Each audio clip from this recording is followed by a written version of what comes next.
Good morning student. संस्कार Bharti PG college के online platform पे आपका स्वागत है। आज आप BA part third BA part second के फर्स्ट पेपर का टॉपिक है समष्टि अर्थशास्त्र, समष्टिगत अवधारणाएं का अध्ययन करेंगे। इन चीजों का हम आज पढ़ने वाले हैं। कल हम लास्ट टाइम इस चीज के बारे में पढ़ रहे थे कि समष्टि विरोधाभास क्या है, तो आज हम उससे आगे शुरू करते हैं। देखो, सबसे पहले समझने की बात है कि समष्टि विरोधाभास क्या है। समष्टि विरोधाभास क्या है?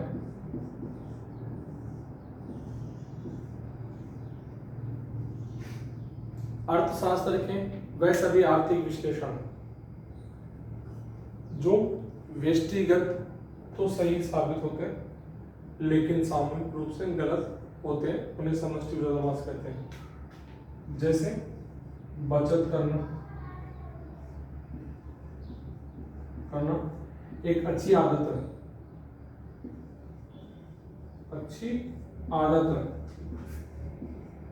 लेकिन अगर यही बचत संपूर्ण अर्थव्यवस्था करने लग जाए तो अर्थव्यवस्था में मंदी की स्थिति उत्पन्न हो जाएगी। किसकी स्थिति उत्पन्न हो जाएगी? मंदी की स्थिति उत्पन्न हो जाएगी और अर्थव्यवस्था में बेरोजगारी बढ़ जाएगी। लोगों का रोजगार गिर जाएगा और बेरोजगारी बढ़ जाएगी। लोगों में अशांति उत्पन्न होगी और असंतोष को जन्म होगा। इसी प्रकार से उधार लेना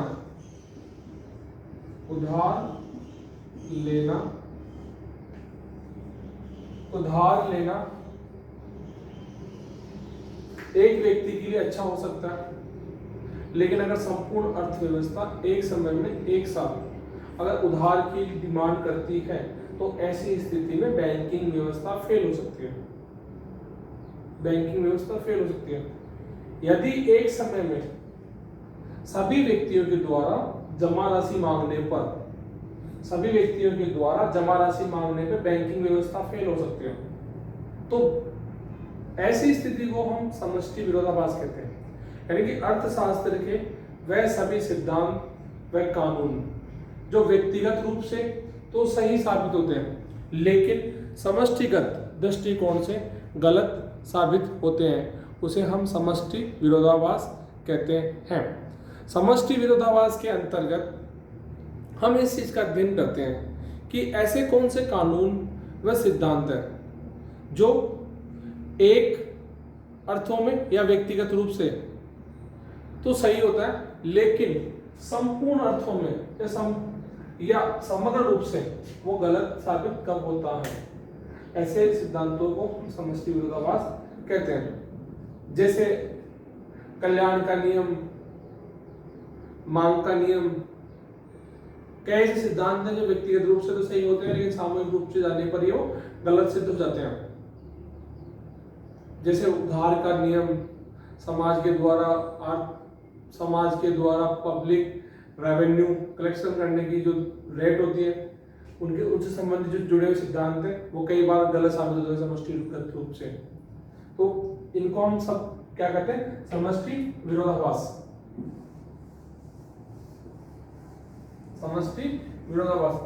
अगला जो हमारा समष्टिगत अवधारणा है उसकी अगली अवधारणा है तत्समक,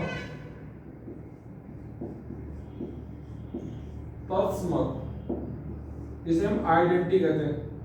क्या कहते हैं? आइडेंटिटी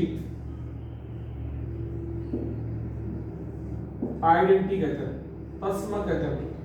यानी कि अर्थशास्त्र के वह चर या वे संबंध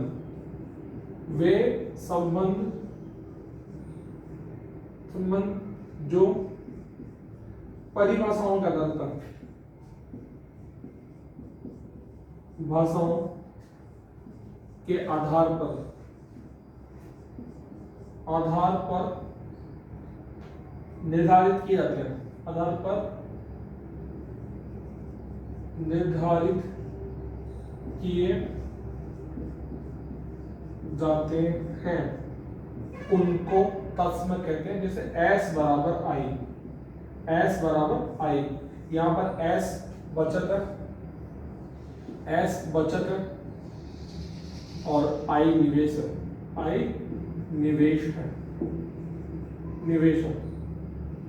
S बचत है और I निवेश है। ये जो संबंध है S का और I का, ये परिभाषाओं के आधार पर तय हुआ है। हम अर्थशास्त्र में ये मान के चलते हैं कि बचत निवेश के बराबर होती है। क्यों? क्योंकि ये आय का वह हिस्सा है जो खर्च करने के बाद बचता है और ये सब अर्थशास्त्र की अवधारणाओं के आधार पर ही तय हुआ है। अर्थशास्त्र की अवधारणाओं के आधार पर भी तय हुआ है कि ये तत्समक है और ये परिभाषाओं के बारे में बात करता है। फाइनल तौर पे मेरा कहना ये कि तत्समक वे हैं जिनमें संबंध परिभाषा के आधार पर तय होता है। जैसे C बराबर C प्लस A, यहां पर C का मतलब है कुल उपभोग,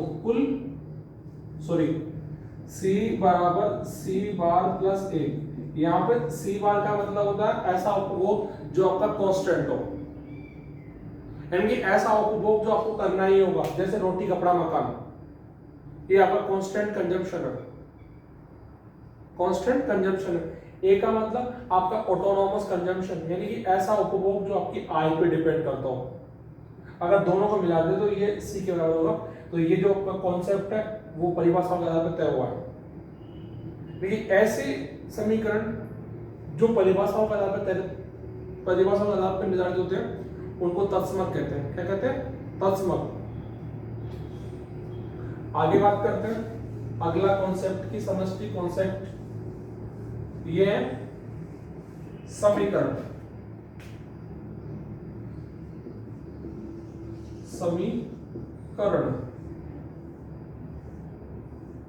ठीक है। ये अर्थशास्त्र की वह स्थिति होती है जिसमें राइट साइड के चर राशियां और लेफ्ट साइड की चर राशियां बराबर होती है। जैसे y बराबर C प्लस I, ये एक इक्वेशन है। हम इसे लेफ्ट हैंड साइड मान लें, इसे राइट साइड मान लें, दोनों साइड में क्या है? बराबर। जैसे ये आपकी कुल आय है, y बराबर हम मानते हैं कुल आय या टोटल इनकम, C बराबर मानते हैं उपभोग, I बराबर मानते हैं निवेश। क्या मानते हैं? निवेश। अगर C को I को जोड़ दो तो आपका ये Y के इक्विवेलेंट होता है, क्योंकि हमारी जो कुल आय है उसका दो ही तो हिस्सा है, या तो उपभोग है या निवेश है। तो ये जो कॉन्सेप्ट है दोनों साइड से बराबर है। और अर्थशास्त्र की वह स्थिति है जिसमें राइट साइड के जो ये फैक्टर चर है, ये चर राशि है, ये चर राशि और ये चर राशि है, दोनों बराबर है। अर्थशास्त्र की वह स्थिति जिसमें दोनों तरफ की चल राशियां बराबर हो उनको समीकरण कहते हैं। इसको हम इस प्रकार भी कह सकते हैं y बराबर C प्लस S। क्यों? क्योंकि I का दो ही तो हिस्सा होता है, या तो कंजम्पशन या सेविंग। इसी कॉन्सेप्ट के आधार पर तो ये तय हुआ था कि I बराबर S। क्यों? क्योंकि जितना आपका सेविंग होगा उतना ही तो आपका इन्वेस्टमेंट होगा, ऐसा मान के चलते हैं। अगर आपको मान लो किसी व्यक्ति का कंजम्पशन निकालना हो तो Y में से सेविंग को लेस कर दे तो आपका कंजम्पशन मिल जाएगा। क्या मिल जाएगा? कंजम्पशन मिल जाएगा। अगर आपको सेविंग निकालनी हो तो Y में से C निकाल दे, आपका सेविंग आ जाएगा। इस प्रकार का ये कॉन्सेप्ट है। तो अर्थशास्त्र के वह आर्थिक विश्लेषण जिसमें दोनों तरफ की चल राशियां बराबर हो उसे हम समीकरण कहते हैं। उनको हम समीकरण कहते हैं। जैसे y बराबर c प्लस आई या y बराबर c प्लस एस, ये अर्थशास्त्र के समीकरण हैं। आगे बात करते हैं हम अर्थशास्त्र का नया कॉन्सेप्ट स्टॉक।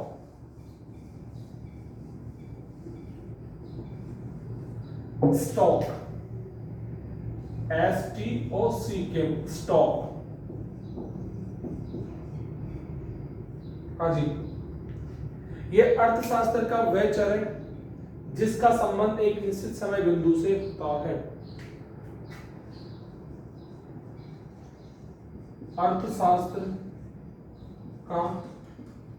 अर्थशास्त्र की वह चल राशि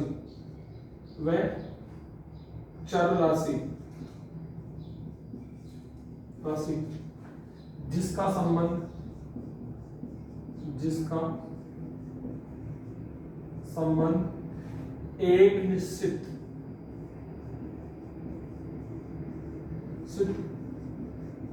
समय बिंदु से हो उसे स्टॉक कहते हैं। यानी अगर हम बात करें तो हम we are studying in point of time, हम पॉइंट ऑफ टाइम इसमें स्टडी करते हैं। इसमें स्टडी किसी करते हैं, पॉइंट ऑफ टाइम की स्टडी करते हैं। जैसे लाइटें, एक एग्जांपल देता हूं आपको मैं। 31 मार्च 2002 इन जीडीपी 130 मिलियन करोड़। मैंने कहा कि 31 मार्च 2002 को देश की जीडीपी 130 करोड़ थी, 130 करोड़ थी। तो ये आपका स्टॉक है। क्यों? क्योंकि इसमें ये जो 31 मार्च 2002 है, ये पॉइंट ऑफ टाइम है, यहां पर यह समय निश्चित है। समय निश्चित होने से ही वो स्टॉक कहलाएगा। अगर किसी बिंदु का समय निश्चित नहीं है तो वो स्टॉक नहीं कहलाएगा। जैसे मान लो एक लड़की है सीता ने एक बाल्टी पानी की भरी, तो 11 o'clock, मैं AM की बात कर रहा हूँ, स्कूल टाइमिंग, कॉलेज टाइमिंग की बात कर रहा हूँ, 11 बजे उसके पास 4.5 लीटर पानी का ये इसका स्टॉक हो गया। ये क्या हो गया इसका स्टॉक? क्यों? क्योंकि 11:04.5 में उसकी बाल्टी में 4.5 लीटर पानी का स्टॉक है। इसी प्रकार से 12 बजे सीता के पास, उसके बाद बाल्टी में जो पानी था, उसकी बाल्टी भरी तो उसकी बाल्टी में हो गया 7.5 लीटर पानी आया उसकी बाल्टी में। ये भी उसका स्टॉक हो गया। क्यों? क्योंकि निश्चित टाइम है, ये भी निश्चित टाइम है। अगर मैं कहूं कि रात को 2 बजे मेरे पास 1000 रुपए है तो मेरा ये स्टॉक है। PM ये दिन के जो 2 बजे ये मेरा स्टॉक है। मैं कहूंगा रात को 10 बजे मेरे पास 1200 रुपए थे, ये मेरा स्टॉक हो गया। क्या हो गया? स्टॉक हो गया। यानी कि स्टॉक का संबंध एक निश्चित समय बिंदु से है। यानी कि अर्थशास्त्र की वह चल राशि जिसका संबंध एक निश्चित समय बिंदु से हो उसे स्टॉक कहते हैं। यानी कि स्टॉक में हम पॉइंट ऑफ टाइम की स्टडी करते हैं कि इसमें एक निश्चित टाइम पर क्या परिवर्तन आता है, क्या नहीं, कितना है कितना नहीं है, ये इसके बारे में बात करते हैं। अब स्टॉक के कुछ उदाहरण हम देखते हैं कि स्टॉक के उदाहरण कौन कौन से हैं, कौन कौन से नहीं है। क्यों? क्योंकि यहां से एग्जाम में बड़े सवाल पूछे जाते हैं और बार बार सवाल पूछे जाते हैं और ये परेशान भी करते हैं, स्टॉक के उदाहरण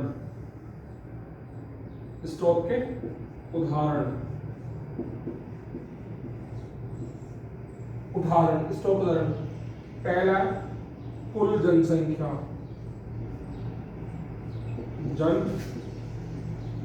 जनसंख्या कौन सा? कुल जनसंख्या।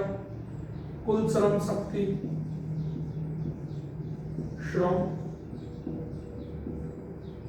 शक्ति, कुल जनसंख्या, कुल श्रम शक्ति, कुल बेरोजगारी,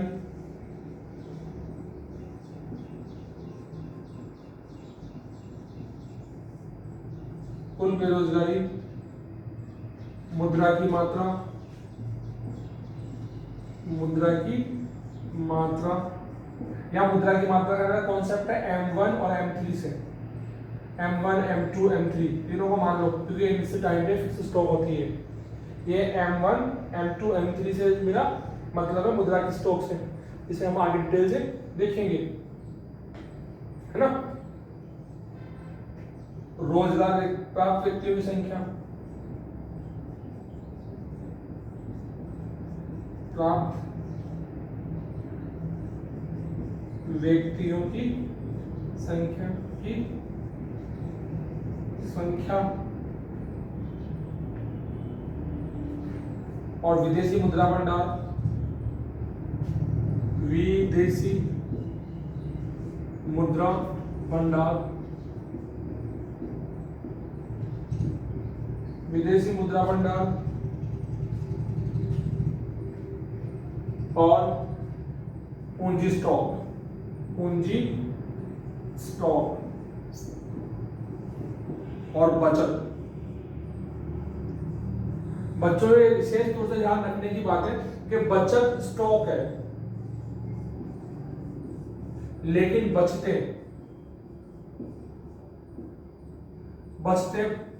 प्रवाह, फ्लो है, प्रवाह है। क्या है? प्रवाह। ये याद रखना। कुल जनसंख्या, कुल श्रम शक्ति, पूंजी स्टॉक, कुल बेरोजगारी, मुद्रा की मात्रा, रोजगार प्राप्त व्यक्तियों की संख्या, बचत स्टॉक है, जबकि बचते पूंजी है, बचते प्रवाह है। इसके बारे में बात करते हैं।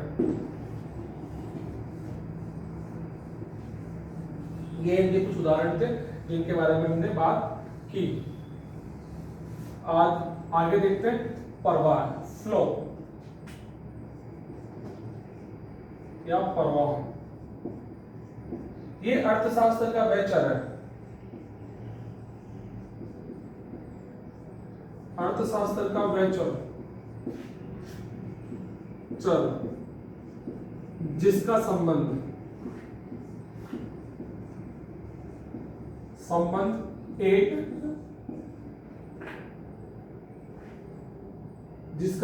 एक निश्चित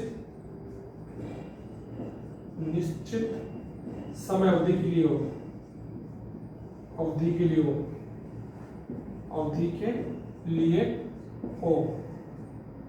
अर्थात इसमें पीरियड ऑफ टाइम होता है। क्या होता है? Period of time. जैसे मैंने एक एग्जांपल लेता हूं, मैं 9:30 पर मैं कॉलेज पहुंचता हूं। जब कॉलेज पहुंचता हूं तो मेरे पास 1000 रुपये होते हैं, तो ये मेरा स्टॉक है। ये मेरा क्या स्टॉक है। 10:15 पर राकेश जी मुझे 500 रुपये और दे देते हैं और मेरे पास 1500 रुपये होते हैं। क्या होते हैं? तो राकेश जी 500 रुपये देते हैं और मेरे पास 1500 रुपये होते हैं। कितने होते हैं? 1500 रुपये 10:15 पे। ये भी मेरा स्टॉक है। ये भी मेरा क्या स्टॉक है। 9:30 पे 1000 रुपये मेरे पास थे, 10:15 पे मेरे पास में 1500 रुपये थे। ये मेरा स्टॉक है। लेकिन इन 45 मिनट्स में मेरे पास जो चेंज आया वो मेरा फ्लो है, मेरा प्रवाह है, मेरा प्रवाह है। ये 45 मिनट्स से मेरे पास चेंज आया 500। कितना चेंज आया? 500। ये मेरे पास में प्रवाह है। यानी कि अर्थशास्त्र की वह चल राशि जिसका संबंध एक निश्चित समय अवधि से हो, उसे हम प्रवाह कहते हैं, प्रवाह कहते हैं। जबकि स्टॉक का संबंध एक निश्चित समय बिंदु से होता है, जबकि प्रवाह का संबंध एक निश्चित समय अवधि से होता है। एक मैं दूसरा एग्जांपल और लेता हूँ, एक सिंपल सा एग्जांपल है।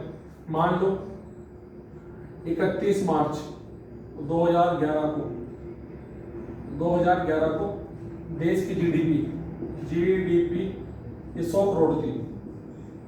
ये स्टॉक है, ये क्या है? स्टॉक, सॉरी ये क्या थी? स्टॉक।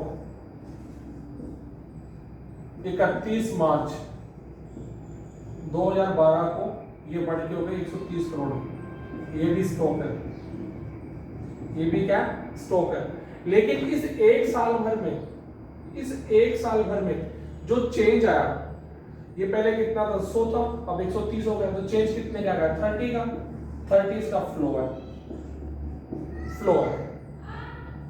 एक अर्थशास्त्री है एडवर्ड सिपेडो कहते हैं कि एक निश्चित समय अवधि में जो परिवर्तन आता है उसे फ्लो कहते हैं। एडवर्ड सिपेडो एक बड़ा फेमस उदाहरण देता है।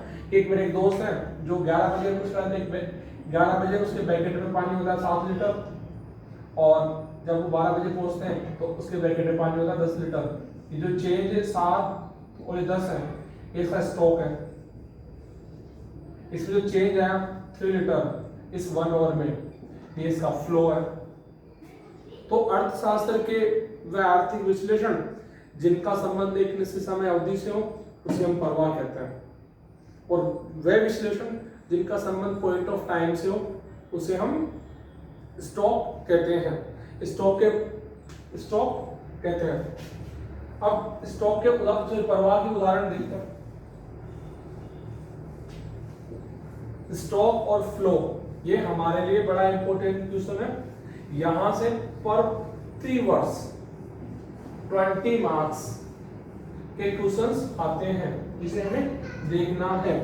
प्रवाह के कुछ उदाहरण है विशेष तौर से, जैसे जीडीपी में वृद्धि, इसके उदाहरण है राष्ट्रीय आय फ्लो, राष्ट्रीय आय एनआई नेशनल इनकम। कौन सी इनकम? National income. दूसरी है राष्ट्रीय बचत, राष्ट्रीय बचत और बचते याद रखना। कुल पूंजी में वृद्धि, कुल पूंजी में वृद्धि ये इसका उदाहरण है। वार्षिक घाटे में वृद्धि,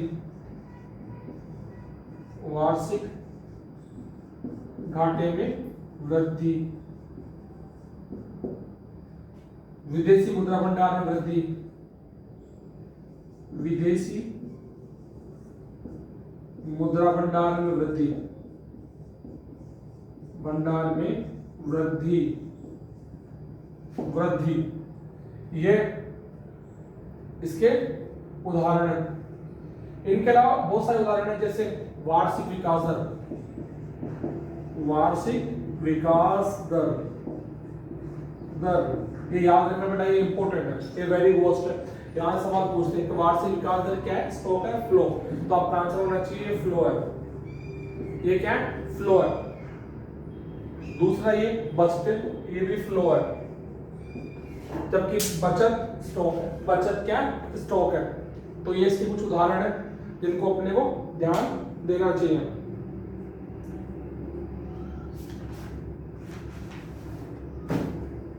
ये अब कुछ चीजें हैं जैसे कीमत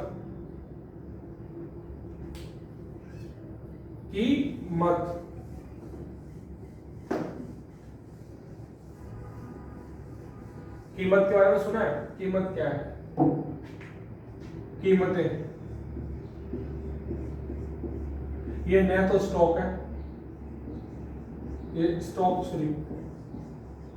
स्टॉक भी नहीं है और फ्लो भी नहीं है। ये स्टॉक भी नहीं है, ये फ्लो भी नहीं है।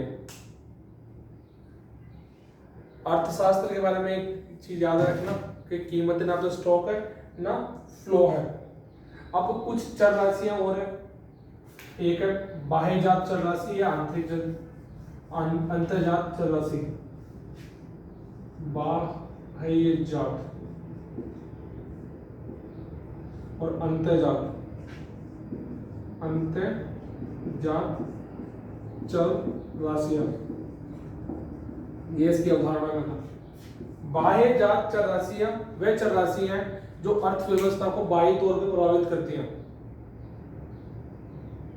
वे चर राशियां जो अर्थव्यवस्था को बाह्य तौर पर प्रभावित करती है उनको बाह्यजात चर राशियां कहते हैं। इसके उदाहरण है आयात निर्यात, आयात व निर्यात, इसके उदाहरण है बाह्यजात चर राशियों के। अर्थशास्त्र के वे चर जो अर्थव्यवस्था को बाहरी तरह से प्रभावित करते हैं उसे बाह्यजात चर कहते हैं और आयात निर्यात इसके उदाहरण हैं। आयात बढ़ने से एक देश के आर्थिक विकास में अवरोध उत्पन्न होता है, जबकि निर्यात बढ़ने से एक देश की अर्थव्यवस्था ग्रोथ करती है। तो आयात निर्यात अर्थव्यवस्था को बाह्य रूप से प्रभावित करते हैं। और है दूसरा है अंतर्जात चर। अंतर्जात चर वे चर हैं जो अर्थव्यवस्था को आंतरिक रूप से प्रभावित करते हो, यानी कि अर्थशास्त्र के वे आर्थिक चर जो अर्थव्यवस्था को आंतरिक रूप से प्रभावित करते हो उसे अंतर्जात चर कहते हैं। जैसे कंजम्पशन, इन्वेस्टमेंट, गवर्नमेंट एक्सपेंडिचर, उपभोग,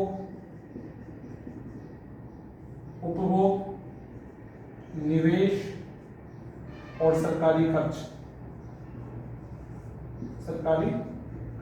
इसे आप जी कहते हैं, इसे सी कहते हैं, इसे आई कहते हैं। ये वो चर राशियां हैं जो अर्थव्यवस्था को आंतरिक रूप से प्रभावित करते हैं। इस प्रकार से अर्थव्यवस्था के अंतर्जात और बाह्यजात चर हमने पढ़ लिया। आज ये हमारे इस सिलेबस का तीसरा टॉपिक था और काफी इंपॉर्टेंट टॉपिक था। इससे बार बार सवाल पूछे जाते हैं। मुझे आशा और उम्मीद है कि आपको ये वीडियो लेक्चर पसंद आया होगा। घर रहिए, सुरक्षित रहिए, स्टे होम सेफ। धन्यवाद, थैंक यू।